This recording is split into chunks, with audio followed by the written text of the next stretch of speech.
Hello, everybody. I'm back. Assuming anybody even watches this, irregardless, it doesn't matter.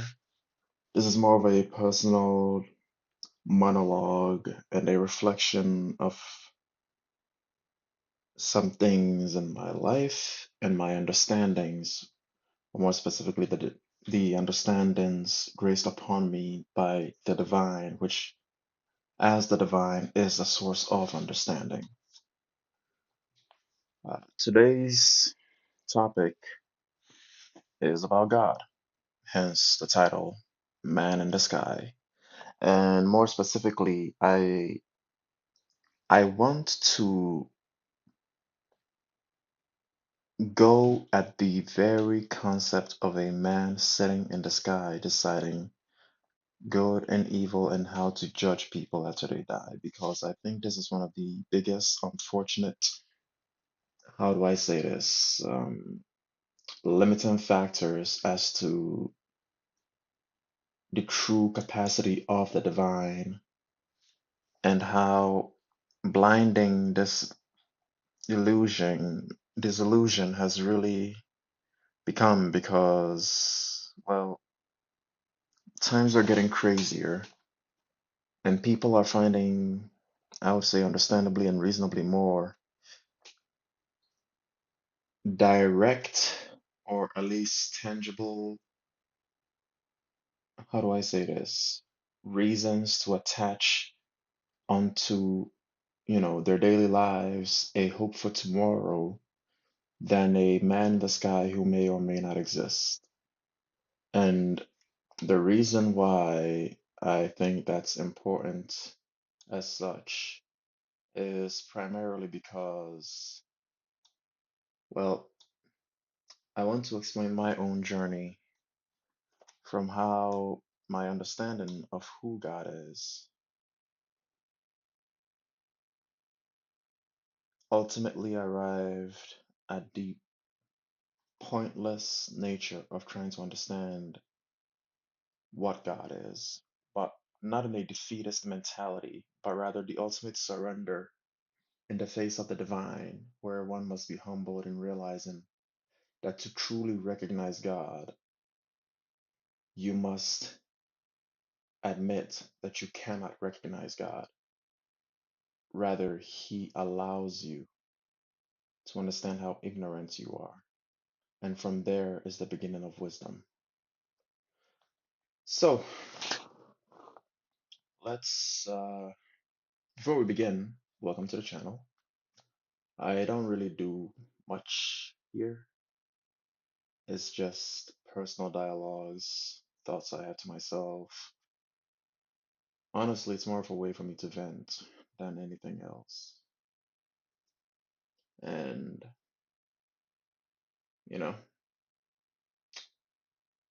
I think it's important for people to have a way to express their minds and the things that are happening within the minds into some form of medium to allow a healthy release of questions into the void where they might not find answers they're looking for, but at least, there will be some type of cathartic release where that might invite more questions, more nuanced questions as they speak. Anyway, that's getting past the point. But yeah, I guess it really started when I was a kid. You gotta understand that in my community, religion is big, like very big. And especially when I was growing up, it's not even that there weren't people who didn't believe in God as much as you weren't allowed not only to not believe in God, but even question whether or not there is a God. And I kind of just accepted that, but the question never left my mind. It was always more of a don't ask this question, right? Because growing up, I wouldn't go to church. We would be taken to church, right? And I'd sit there, I sit in Sunday school and all that, and I had no problem truly with the church, you know. So this day I still walk the Christian path, you know. There's no issue whatsoever. But that blind ignorance in my early youth, beyond the initial importance of attaching a child to the church so that there are certain intrinsic values and lines that child does not cross. Beyond that, right? More accurately, into my teenager years, prepubescent years, when I could start questioning the world around me, my community really had no guidance with this. You know, you gotta understand something that Africa, you know, as a community, as an ethnicity, is always more of a culture slash expected, you know, repeatance of what has been done already. It's like a combination of culture and subscription, you know? And there wasn't really much room to ponder upon these questions. Or at least if you ask these questions, there was very little, not tolerance, that's not the right word. There was very little entertainment, consideration, and compassion to meet you where you stood in your desperate search for meaning, for God. The reason why the man in the sky narrative, I believe, is so unhealthy is because it limited the doorway into the abundance of the divine. Now, thankfully, the divine isn't defined by limitations, so these doors broke down eventually. And that is a long way of saying, I wish I knew God sooner. And that ignorance of a man in the sky mentality that is propagated till this day throughout a diaspora of cultures and variations of class countries, first class, second class, first world, second world, third world, doesn't matter. It's a matter of ignorance and expectation, and that is damaging. Hmm.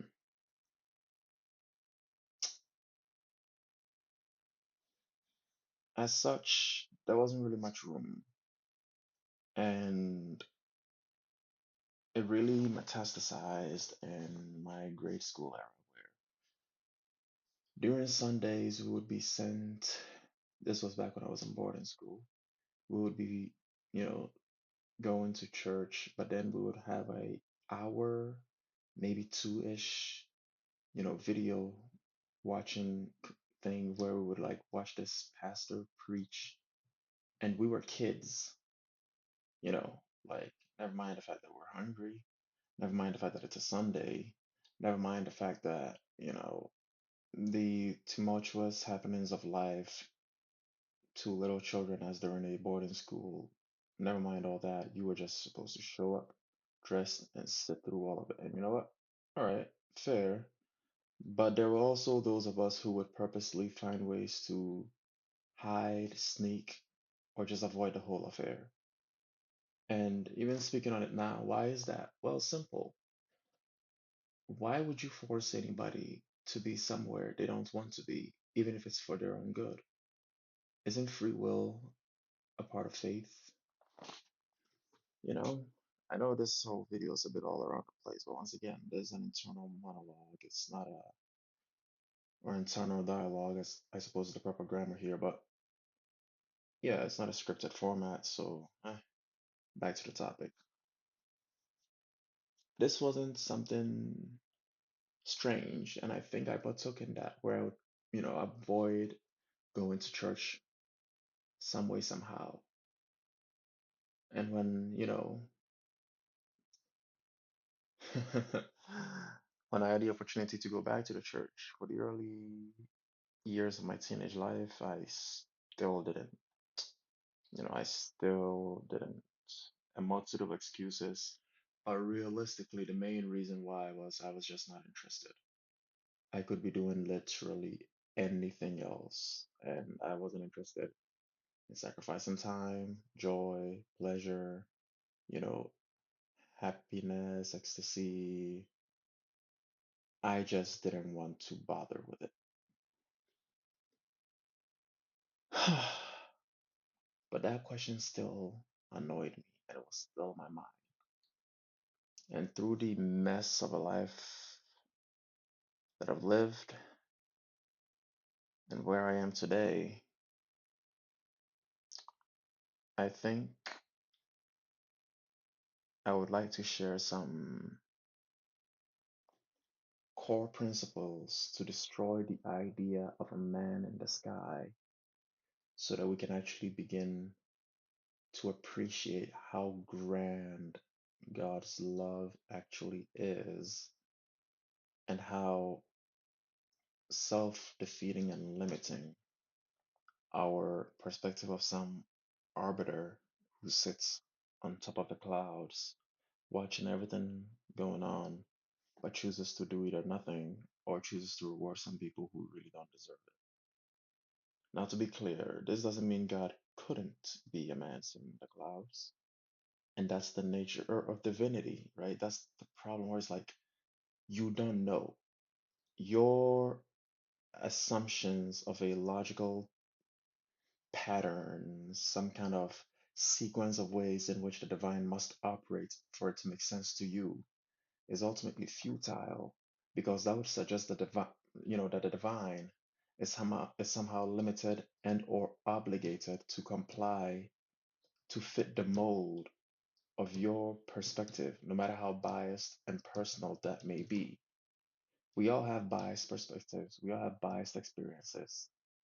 And to conform God to fit each and every one of our biases and our experiences, well, that would mean we have a hold on God in a sense, where He has to adjust His flow to meet us, right? But this goes against the very idea of a sovereign, which brings me to point one of the 3 points I would like to make, right? First things first, authority and divinity. These two are inextricable from each other, right?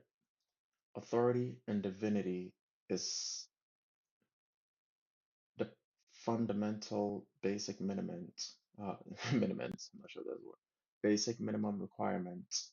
I think that's what happened. I combined those words for a true sovereign, the true divine. There can only be one king. You know, Lucifer did not agree with this. Look what happened to him, right? And so, first and foremost, authority and divinity. Well, one of the main issues we have, and one of the main issues that arises from this man in the sky perspective is specifically, you know, if we have free will, and if free will is real, right, then why is it that whenever we do something outside of the divine's design, outside of the uh, incentives of the divine or the commandments of the divine, why is that deemed as evil, right? And what kind of God would give us the choice to walk away from him, but then punish us for it, right?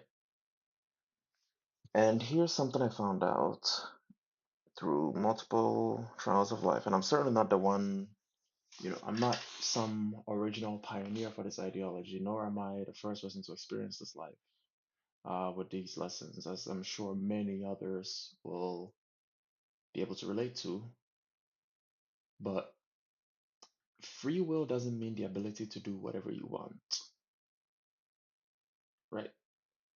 Free will actually means you have the ability to be free of his will, from his will. The problem with that is everything else outside of God is sin and death.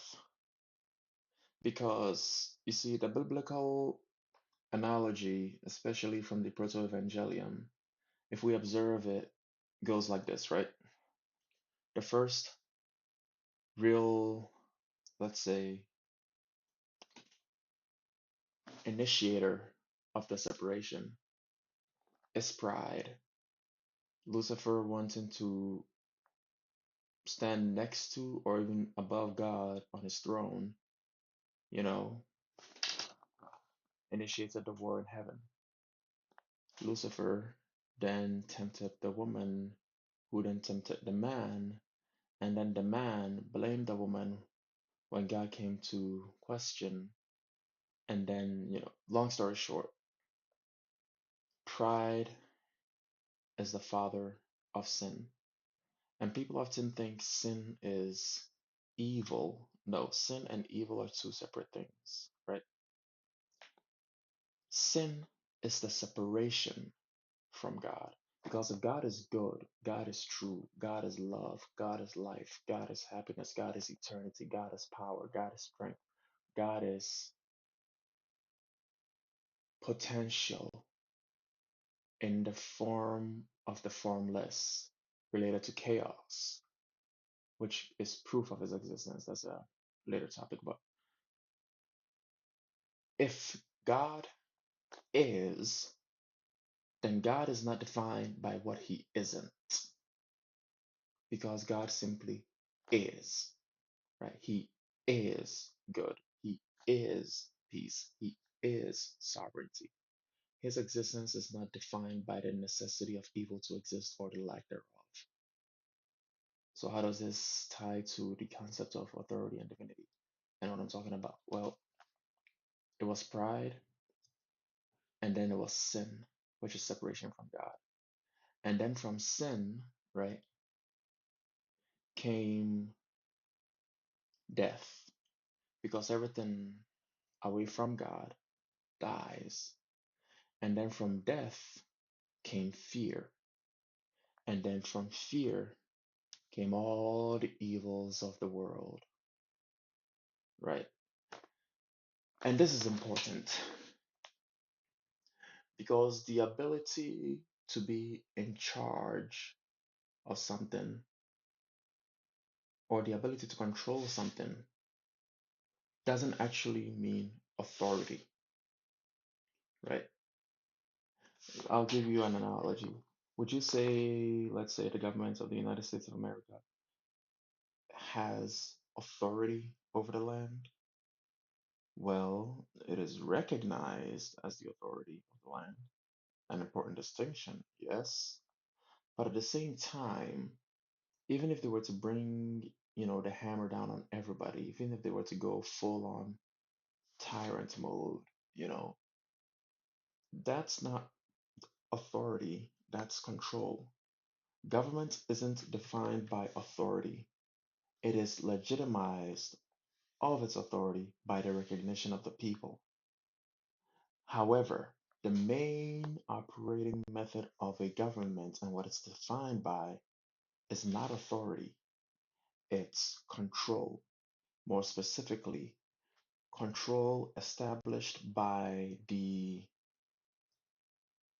tacitly approved of, in fluctuating quantities, yes, but tacitly approved of monopoly on the justified use of violence to maintain order or to maintain some kind of organization, right? Okay, this is important to understand how it's related to authority and divinity, because authority and divinity are inextricably linked, because for one to be God, they must be, which means they are not defined by how we perceive them, nor are they defined by how we don't perceive them, right? The perfect, I'm not sure if you could call it an allegory, or comparison would be Moses and the burning bush, right? Moses asks God, what should I tell them? How would they believe, what I tell them? And he says, tell them that I am, that I am. And as a kid, I didn't really understand this. And I wouldn't say understand this as an adult either, but certainly there's a variation of ways I've begun to translate this and, be blessed with understanding off of this, where it's essentially by my authority alone, you know, they will know who I am because I allow them to know who I am. As for how they define me or don't define me, I am not bound by such things. As such, don't waste your time. So when God says, I am that I am, well, essentially, tell them what you saw and it will make sense to them because I will make it make sense to them because you're not capable of understanding who I am. Or maybe you are, but I'm not going to tell you.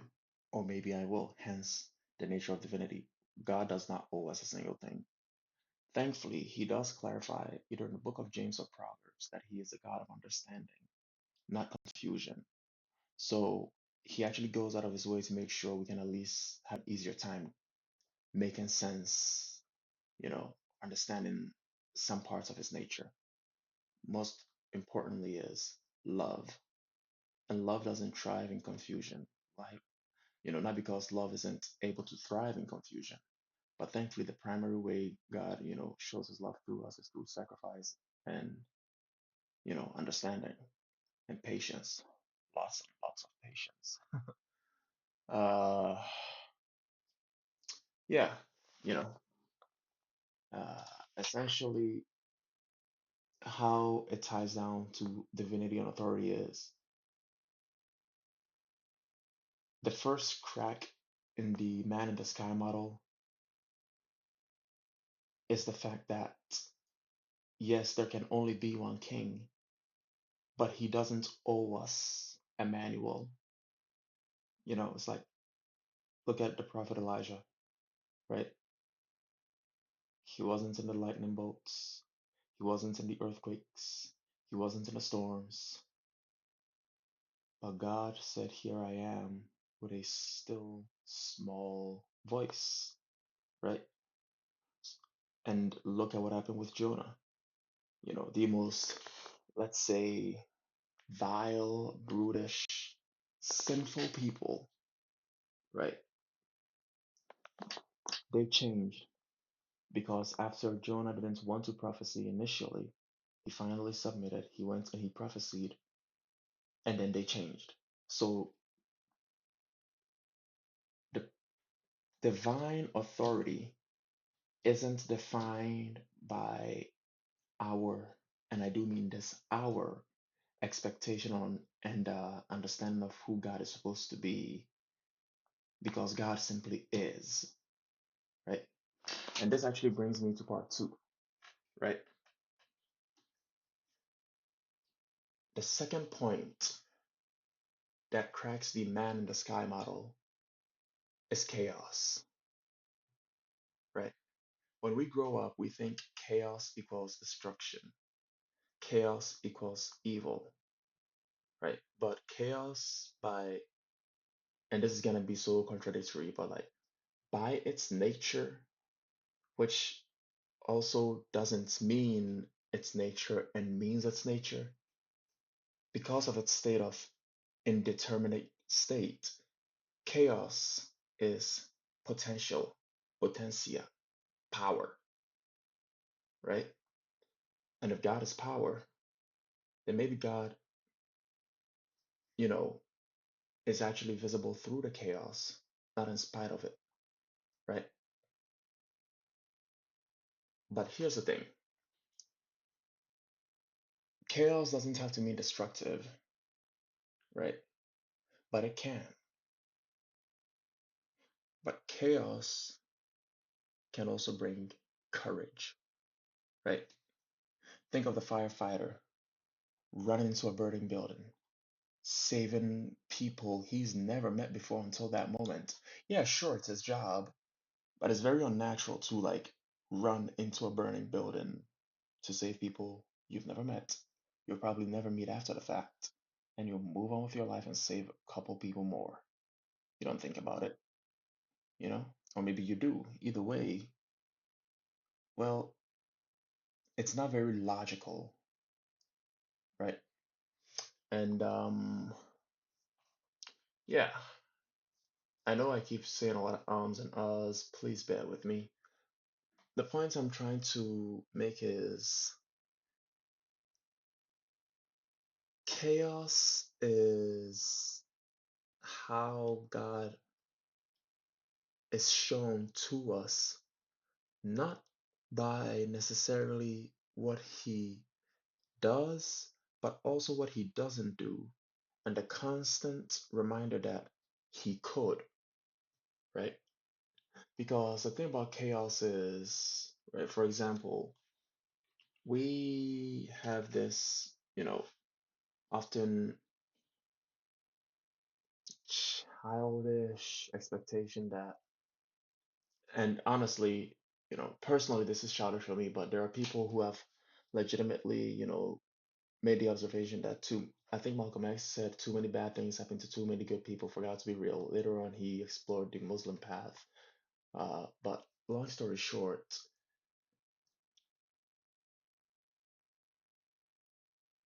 hmm, chaos itself is just potential, like I said earlier, and potential is power. And if God is power, then God is chaotic, yet he isn't chaotic because God isn't defined by chaos, because God simply is. God is, and is to be, right? And, you know,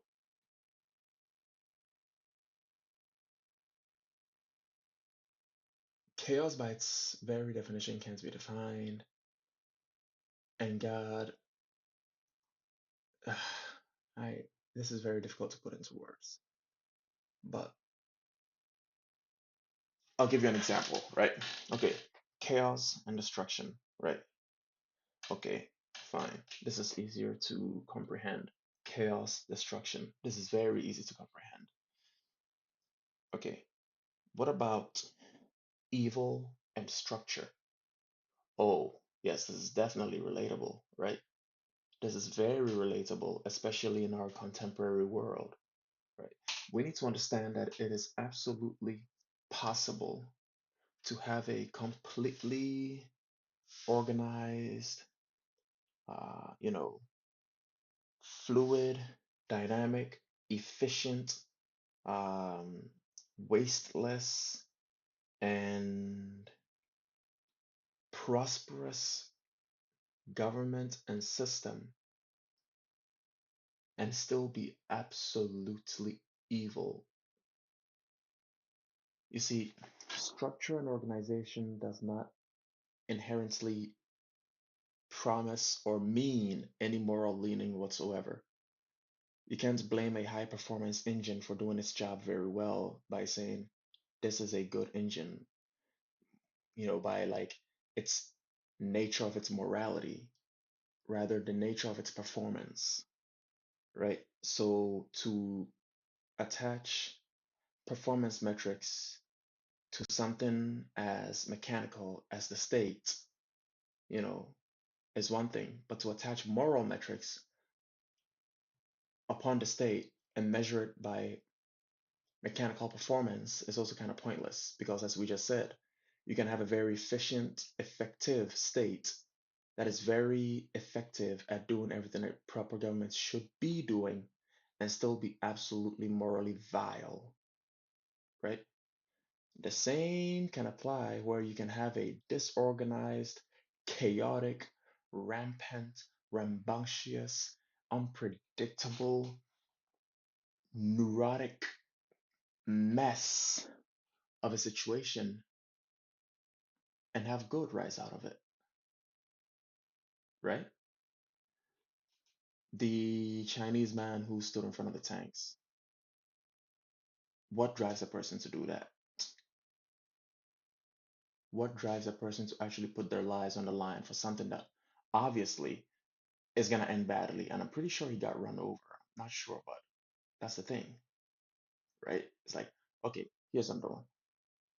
I believe it was either 11 or 9 martyrs, but something, I believe it was either ISIS. I'm paraphrasing here. It was either this, a lot of this is like ad hoc, but not really ad hoc, but like I'm going based off anecdotal examples and memories. There was some kind of incident where either ISIS or somebody, they captured a group of Christians. And this made the rounds on the internet some time ago, like almost a decade ago, maybe slightly more, where they captured them and they were going to, behead them. And they said, if you, rescind your faith, you can go away. And they all just said, well, no, we're not doing that, right? And the reason this story is very important is because ethnicity wise, I am Ghanaian. And, well, it's because one of the, martyrs, his name was, I believe, Thomas Ayariga, right? Where essentially they were like, hey, dude, you know, you're not even supposed to be here. You don't have to be here. Like, we'll let you go, and you're not a part of this. And he said, no, their God is my God, because I believe those gentlemen were of the Coptic Church, right? The Coptic Church is based in Egypt, I believe. And long story short, he was still a follower of Christ, and he noticed his brothers in Christ and said, no, their God is my God, you know? So he could have left, but he didn't. Why? Simple.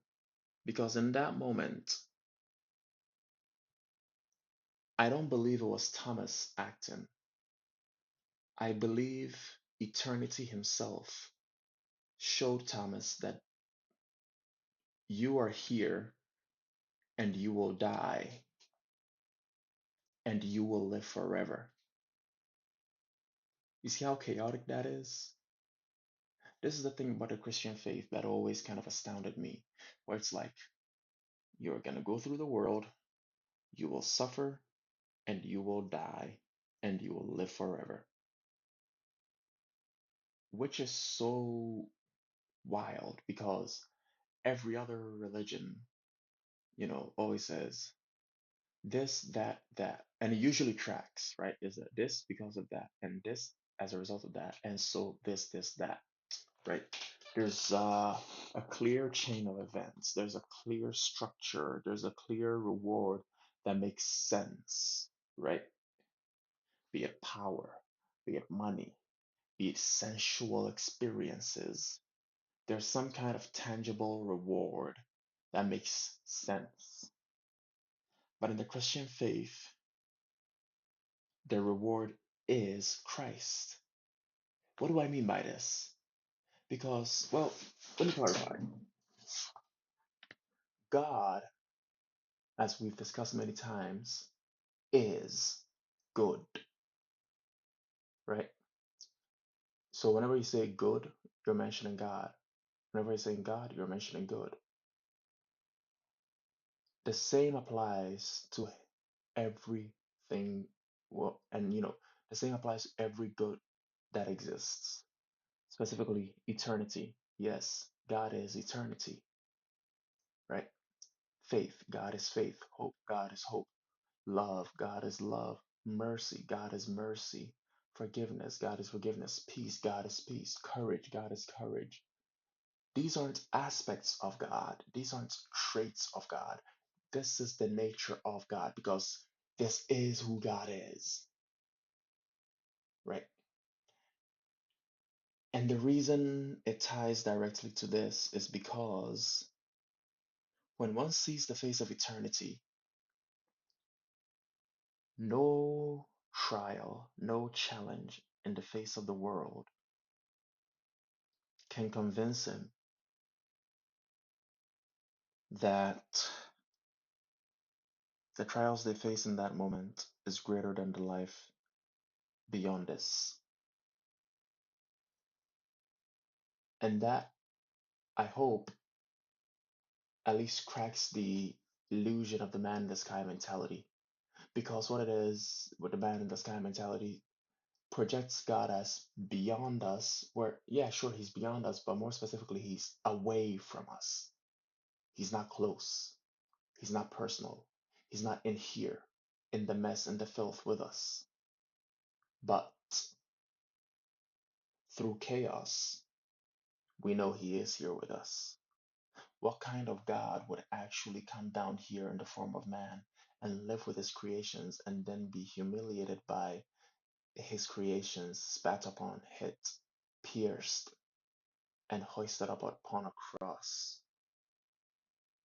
What kind of God would do that?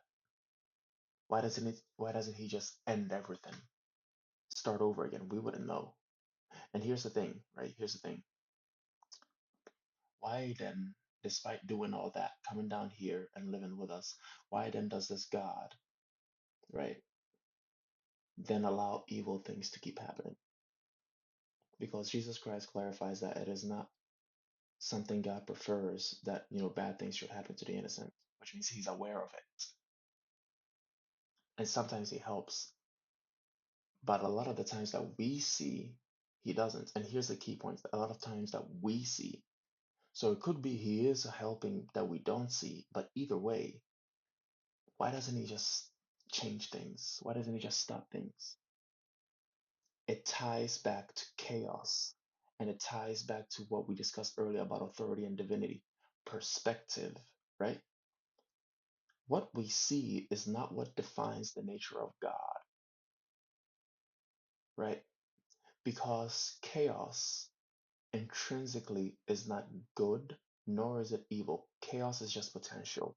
Chaos is just a proof that despite all that is happening, God still is. And this is a longer video than I thought it was going to be, but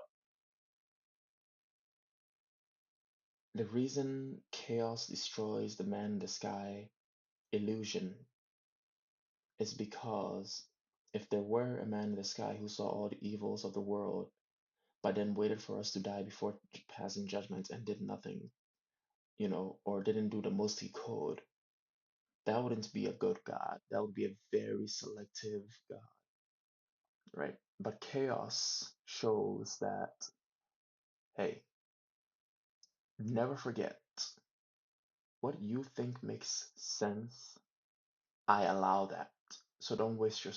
It's like sovereignty and authority are also proven through chaos because it would make sense for God to do all the things we expect him to do, but he doesn't. Not because he doesn't do it in spite of everything, but because he could and he chooses not to. Or maybe he doesn't choose not to. We will never know. It's his game. That's what it means to be sovereign. That's what it means to be authority. That's what it means to be power. You simply are. And you are not bound by the obligatory understandings of those beneath you because, quite simply, it doesn't change you. Now, the third part of this discussion, which, has really helped me in making sense of, you know, this journey so far, is vulnerability and surrender. I'm sure you've heard the saying multiple times that vulnerability isn't weakness, but this is absolutely true. Vulnerability isn't weakness, right? Vulnerability is the ability to identify the chink in the armor before you go onto the battlefield, right? Because when you look inside and admit to yourself, when somebody yells something at you, right? It doesn't even have the chance to be offensive because you've already looked into yourself and like, yeah, I know. Thanks for the recommendation, right? The reason this is important is because vulnerability is important in order for us to surrender. More specifically, surrendering to the will of the divine. to surrender to the divine, because you can surrender to many things, but you better be damn sure what you're surrendering to, who you're surrendering to. The one and only you should be surrendering to is God. Because if you surrender to money, money will become your God, right? Now, money itself may not be evil, but the love of money is the root of all evil. Notice how in the Bible they were very specific. The love of money, right? Once again, you know, you could surrender to your fame. But we just had a discussion about how perspective often limits and attempts to conform into our understanding how one ought to behave or how one ought to be. We try to define the existence of anything we perceive based on our understanding of it, right? I'm going to say that again. We try to, you know,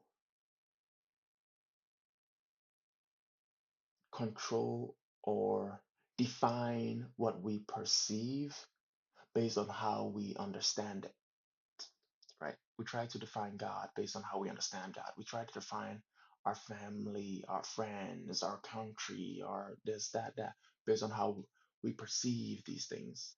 In a human mind that is super unreliable for memory, right? Super biased with perspective and personal experiences.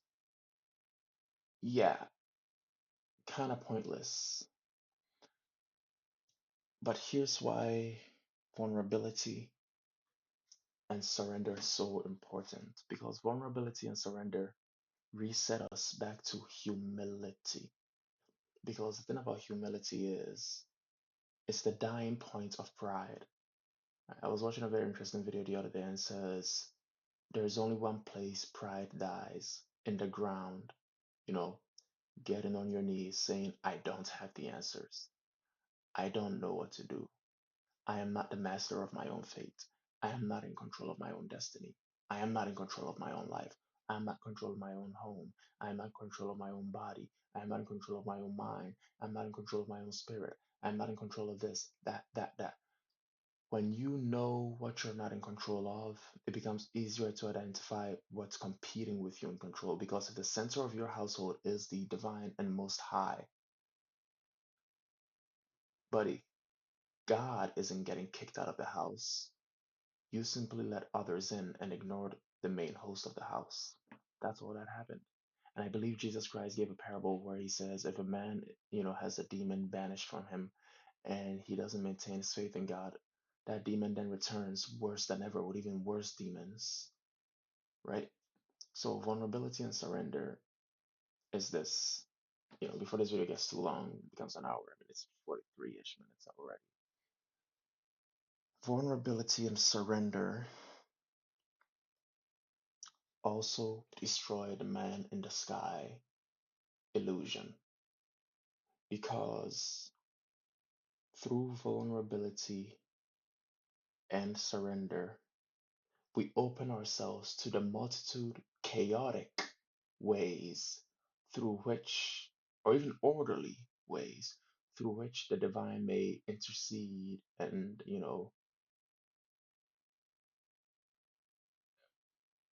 enter our lives. Because, once again, to quote Jesus Christ, he will knock on the door of our hearts, and whoever lets him in, he will enter the house of their hearts and eat with them. There's actually a very famous story. I heard this from a priest that I was watching on YouTube, where he says, um, there was a man who bought a house. It was a very nice house, right? And then one day the man was minding his own business, and then he heard a knock on the door. And then he opened it and he saw Jesus Christ. And Jesus Christ said, hello, my son. May I enter the house? And this man was a Christian. He said, of course, please enter the house. I'll give you a room. I'll give you a bed. Here, you can live here, Uh, and, he was very respectful. And Jesus Christ said, thank you very much, my son. And he entered the house. And as the man was going to sit down, he heard another knock. He opened the door, but it was the devil. And the devil punched him and kicked him. And then he ran away. And the man was very shaken, but also confused. Said, what the hell? Jesus is here. He shouldn't be able to do this. So he goes up to Jesus and says, "You know what, Jesus? The whole up room, bedroom of the whole house is yours, you know." And then Jesus says, "Thank you, my son." And then the man goes to sit down again. He hears another knock. He opens. It's the devil again. Devil punches him, kicks him, and runs off. The man goes up and says, "You know what, Jesus? This top section of the building, the bottom section of the building, the kitchen, everything, right? You can control these sections of the house." Jesus once again says, "Thank you, my son." And then the man hears another knock. Now he already knows the rhythm, but he opens the door anyway.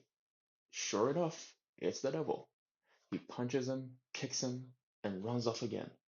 And eventually the man just says, "You know what, Jesus? The whole house is yours. The whole thing. You are the master of the house. From the chimney to the basement to every shoe rack to every antenna for the Wi-Fi, everything, it's all yours." And Jesus says, "Thank you, my son." And before he could even sit down once more, there was another knock on the door. But here's the thing, since Jesus was not a master of the house, he answered the door. And when he opened the door, the devil saw Jesus and he ran away. And it's such a simple story, but it's so beautiful because it actually directly encapsulates and ties into, I believe, what C.S. Lewis anecdotally apparently said in Mere Christianity. I have no way from verifying this other than second hearing because I remember this memory, but essentially, one of the passages goes, "You think God is here to restore the house of your broken hearts." Remember, I'm paraphrasing here, but you misunderstand. He's building a palace worthy of himself, and you will be in this palace as a servant. And that is so powerful because it's like you think he's here to fix you. No, no, no. The kingdom of God lives in our hearts. He's building the kingdom, He's building the palace inside your heart. And Jesus already said, the lowest in the kingdom of heaven is greater than any man on earth. It's like you are servants of the Most High, He who is. Even being ignored by God gives you more glory than the fame of every world leader alive or dead, now or future, history, now or future combined. Being insulted by God is worth more than the respect of anything of this world or anything of the dark one, right? To be rebuked by God, to be rebuked by Jesus Christ, to be ignored by Jesus Christ, at least you're recognized by Jesus Christ. At least you're recognized by God. Because this means at least good is aware of you, right? And it is difficult to clarify. Why am I going on about this? Well, because to put this whole video together, the grandness of the divine is so beyond our ability to begin to accept how limited we think of him, that any attempts to limit him into some kind of corporeal form in a physical world with limited perspectives and understandings is pointless. It's pointless, you know? And long story short, just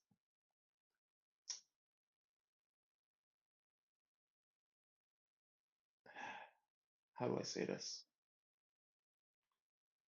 God isn't obligated to make sense to us.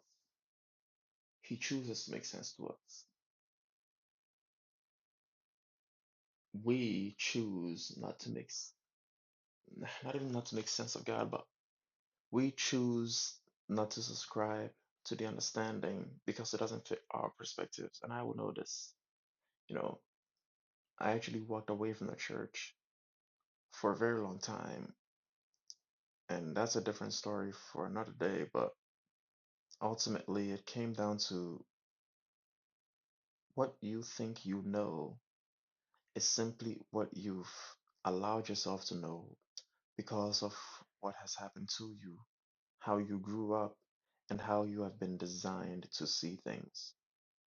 Does free will exist? Yes, absolutely. You have the opportunity and the capacity to be free from His will, which means you have the capacity to be free from good because He is good. Good isn't an attribute of God. It's His nature. He is good, right? So yeah, free will exists. It's just that everything else outside of good is evil because nothing can exist outside of good. Only death, fear, and the evils of the world. I did not expect this video to take as long as it did, to be honest with you, but just an inner monologue. I'll be more surprised if people actually watch this. But if you do, and it makes some sense whatsoever, or at least it makes you question things, I hope your journey is one of chaos, madness, nonsense, and I hope through the blessing of understanding Himself, it all clicks. Because it is such a euphoric feeling when it does, genuinely.